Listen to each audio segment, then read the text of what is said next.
அனைவருக்கும் வணக்கம்.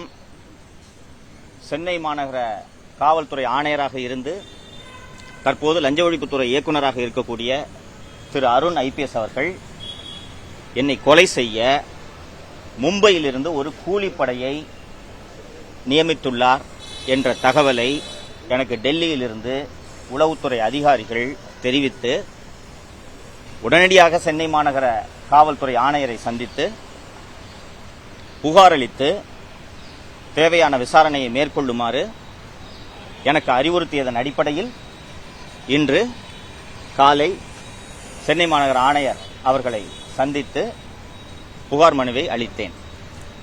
உங்களுக்கு வியப்பாக இருக்கலாம், அது எப்படி இவரை கொலை பண்றதுக்கு மும்பையில் அண்டர்வேர்ல்டுல இருந்தெல்லாம் ஆட்களை நியமிக்கிறார்களா, அதுவும் அருண் செய்கிறாரா என்றெல்லாம் உங்களுக்கு வியப்பாக இருக்கும்.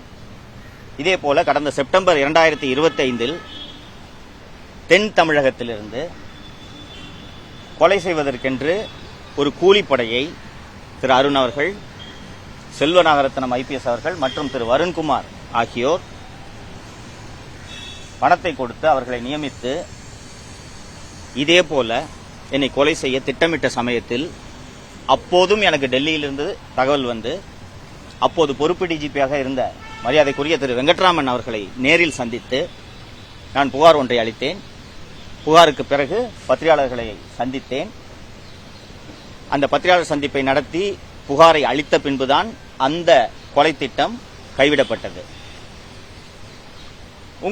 உங்களில் பலருக்கு இதெல்லாம் சாத்தியமா, அருண் இப்படியெல்லாம் செய்வாரா என்ற வியப்பு ஏற்படும்.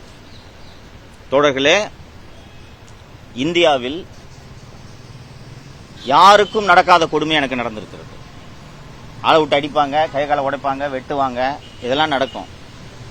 நீங்கள் குடியிருக்கும் வீட்டின் படுக்கை அறையிலும் சமையல் அறையிலும் உணவருந்தும் மேசையிலும் ஹாலிலும் மலத்தையும் சாக்கடையையும் அள்ளி வீசியது இந்தியாவில் எங்காவது நடந்திருக்கிறதா? எனக்கு நடந்தது. வீட்டுக்கு வந்துட்டாங்க, இந்த மாதிரி சாக்கடை ஊத்திட்டாங்க, எங்க அம்மா போன் பண்றாங்க, 100க்கு அடிக்கிறேன், கீழ்பாக்கில இருந்து பெட்ரோல் ஜீப் வருதுன்றாங்க. 3/4 மணி நேரம் பெட்ரோல் ஜீப் வரல. அந்த பெட்ரோல் ஜீப் இன்ஸ்பெக்டர் நம்பர் எனக்கு கொடுத்துட்டாங்க, நான் அவருக்கு அடிக்கிறேன், டிராபிக்ல மாத்திக்கிட்டேன்றாரு. கீழ்பாக்கு போலீஸ் ஸ்டேஷன்ல இருந்து கீழ்பாக்கிலே இருக்கக்கூடிய வீட்டுக்கு வரதுக்கு 3/4 மணி நேரமா? அது நடந்தது. அப்போது எனக்கு தெரிந்த பெட்ரோல் ஜீப் வரலன்னு சென்னை மாநகர காவல்துறையில பணியாற்றி கொண்டிருந்த ஒரு மூத்த IPS அதிகாரி எனக்கு தெரிந்தவர், அவர்கிட்ட அடிச்சு, சார் இது மாதிரி நடந்துட்டு இருக்கு, வீட்டில் அம்மா தனியா மாட்டிக்கிச்சு, பெட்ரோல் ஜீப்புக்கு போன் பண்ணேன், இந்த மாதிரி சொல்றாங்க சார்னு சொன்னோன்னே அவர் நேரடியாக அருணை சென்று சந்திக்கிறார்.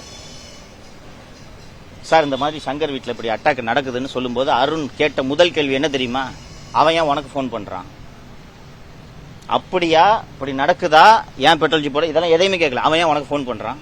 நீ அவன்கிட்ட டெய்லியும் பேசிக்கிட்டு இருக்கியா என்பதுதான். இதே அருண் அவர்கள் சட்டம் ஒழுங்கு பதவியில் இப்போது இருந்திருந்தால் இந்நேரம் என் மீது 15 வழக்குகள் பதியப்பட்டிருக்கும், சிறையில் இருந்திருப்பேன், குண்டர் சட்டம் பாய்ந்திருக்கும். இப்போது லஞ்ச ஒழிப்புத்துறையிலே அவர் இருப்பதன் காரணமாக அவரால் எதையும் செய்ய முடியவில்லை என்பதால் 2வது முறையாக அவர் கூலிப்படையை நியமித்துள்ளார் என்பதனால் டெல்லி உளவுத்துறை அதிகாரிகள் என்னிடம் அறிவுறுத்தியபடி நான் இன்று மாண்புமிகு சென்னை மாநகர காவல்துறை ஆணையரை சந்தித்து புகார் மனுவை அளித்திருக்கிறேன். உரிய நடவடிக்கை எடுப்பதாக அவர் கூறியிருக்கிறார். தமிழக முதல்வர் அவர்களிடம் நான் மீண்டும் இந்த கோரிக்கையை வலியுறுத்த விரும்புகிறேன். திரு அருண் அவர்கள் லஞ்ச ஒழிப்புத்துறை இயக்குநராக இருக்க தகுதியில்லாத ஒரு நபர், தகுதியில்லாத நபர். இதை நான் மட்டும் சொல்லவில்லை, மாண்புமிகு சென்னை உயர்நீதிமன்ற 2 நபர் நீதிபதிகள் கொண்ட அமர்வு சொல்லி இருக்கிறது. இன்னைக்கு பொதுமக்கள் மத்தியிலே உங்கள் வாயிலாக தமிழக முதல்வரின் கவனத்திற்கு ஒரு அதிர்ச்சிகரமான தகவலை சொல்லிக் கொள்கிறேன். இந்த ஸ்ட்ரென்த், சென்னை சிட்டி போலீஸ் ஸ்ட்ரென்த்ல பணியாற்றக்கூடிய அமைச்சு பணியாளரான திரு ஐயப்பன் என்பவர் இப்போது லஞ்ச ஒழிப்புத்துறையிலே அதர் டியூட்டியாக அருணோடு பணியாற்றி கொண்டிருக்கிறார். அதே போல சென்னை மாநகர காவல்துறையின் விபச்சார தடுப்பு பிரிவிலே தலைமை காவலராக பணியாற்றக்கூடிய சந்திரசேகரன் என்பவர் இப்போது அயல் பணியாக ஓடியாக லஞ்ச ஒழிப்புத்துறையில் பணியாற்றி கொண்டிருக்கிறார்.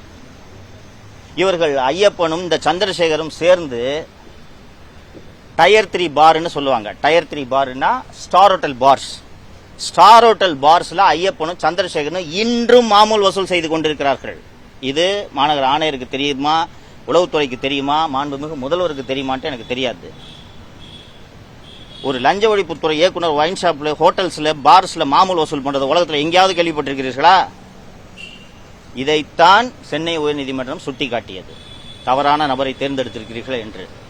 இப்போதாவது தமிழக முதல்வர் விழித்துக் கொண்டு இந்த நியமனத்தை மறுபரிசீலனை செய்ய வேண்டும் என்று கேட்டுக்கொள்கிறேன். தொடர்ந்து இது போன்ற இதை சொல்லிட்டு இருக்கீங்க. பட் சமூக ஊடகங்களையும் சரி நீங்க குற்றச்சாட்டு ஏன் மாத்திரத்துக்கான எந்த விதமான நடவடிக்கையும் எடுக்கலன்றது இது நீங்கள் தமிழக முதல்வரை தான் கேட்க வேண்டும். ஒரு குடிமகனாக, ஒரு சாமானிய மனிதனாக நாம் வலியுறுத்தத்தான் முடியும். இது முதல்வரோட முடிவு. முதல்வரோட கவனத்திற்கு மீண்டும் மீண்டும் இது செல்ல வேண்டும் என்பதற்காக தான் நான் உங்கள் வாயிலாக வலியுறுத்துகிறேன். வீட்டில் சாக்கடை கரைச்சி ஊற்றினது செல்வப்பெருந்தகன் சொல்லி குற்றம் சாட்டுச்சுங்க. இப்போ தாவேக்கா கூட கூட்டணியில் இருக்காங்க. அப்புறம் அருண் அவர்கள் மேல தொடர்ச்சியாக குற்றச்சாட்டு வச்சுட்டு அவங்களுக்கு முக்கிய பொறுப்பு கொடுத்துருக்காங்க. இப்போ ஏதாச்சும் நடவடிக்கை இருக்கும்னு நினைக்கிறீங்களா? ஆட்சி மாறினாலும் காட்சி மாறவில்லைன்ற மாதிரி எனக்கு நம்பிக்கை இல்லை நண்பரே. உங்களுடைய ஆதங்கம் எனக்கும் இருக்கிறது, வருத்தம் இருக்கிறது. திரு அருண் அவர்கள் மீது இவ்வளவு குற்றச்சாட்டுகள் பொதுவெளியில் இருக்கிறது. நீதிமன்றங்கள் இப்படி கடுமையான கண்டனங்களை தெரிவித்த பிறகும் கூட திரு அருண் அவர்களை அந்த அற்புதமான துறையான லஞ்ச ஒழிப்புத்துறையின் இயக்குநராக நியமித்திருக்கிறார்கள். அப்போது அவர்களின் தயவிலே ஆட்சி நடக்கிறது, காங்கிரஸ் கட்சியின் தயவிலே ஆட்சி நடக்கிறது. அவர்தான் அதில் முக்கிய குற்றவாளி என்பது எல்லோருக்கும் தெரியும். அவரோடு தான் அந்த தாக்குதல் சம்பவத்தில் ஈடுபட்டவர்கள் இன்றும் செல்வ பிறந்தகையோடு சுற்றிக் கொண்டிருப்பதை நாம் பார்க்கிறோம். வெளிப்படையாக சொல்கிறேன், வருத்தத்தோடு சொல்கிறேன், எனக்கு நம்பிக்கை இல்லை. இல்லைங்க, நீங்க யோசிச்சு பாருங்க. அம்மாவே செத்து போயிட்டாங்க. அந்த 3 மணி நேரம் அந்த மலை குவியலுக்குள்ள அம்மா இருந்தாங்க. இது வரைக்கும் ஒரு அக்யூஸ் அரெஸ்ட் ஆகல. சென்னை உயர்நீதிமன்றம் கடந்த ஏப்ரல் 2025 12 வாரங்களுக்குள் குற்றப்பத்திரிகை தாக்கல் செய்ய வேண்டும் என்று சிபிஐ கிரைம் பிரான்ச் சிஐடிக்கு உத்தரவிட்டது. ஏப்ரல் 2025 12 மாதங்கள் கடந்து விட்டது. உங்கள் பார்வைக்கு விட்டு விடுகிறேன். வேறு கொஸ்டின்ஸ் இருக்குங்களா?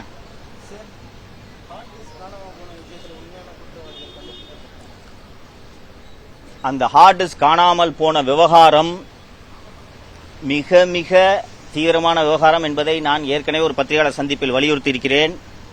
மின்சாரத்துறை அமைச்சர் திரு நிர்மல்குமார் அவர்களும் இந்த அரசும் அதோட சீரியஸ்னஸை புரிஞ்சுக்கிட்டாங்களான்ட்டு எனக்கு உள்ளபடியே தெரியவில்லை. விசாரணை நடக்கிறது. விரைவில் குற்றவாளிகள் கண்டுபிடிக்கப்படுவார்கள். விசாரணை நடப்பதனால் நான் எதுவும் சொல்ல விரும்பவில்லை அப்படின்றத அமைச்சர் திரு நிர்மல்குமார் அவர்கள் மீண்டும் மீண்டும் வலியுறுத்துகிறார். கடந்த 2025 தொடக்கத்தில் மின்வாரியத்தின் தலைவராக திரு ஜே ராதாகிருஷ்ணன் IAS அவர்களை தமிழக அரசு, அப்போதைய திமுக அரசு நியமித்தது. உங்களுக்கு திமுக அரசுல நடந்த நியமனங்கள் எல்லாருமே நண்பர்கள் அத்தனை பேருக்கும் தெரியும்.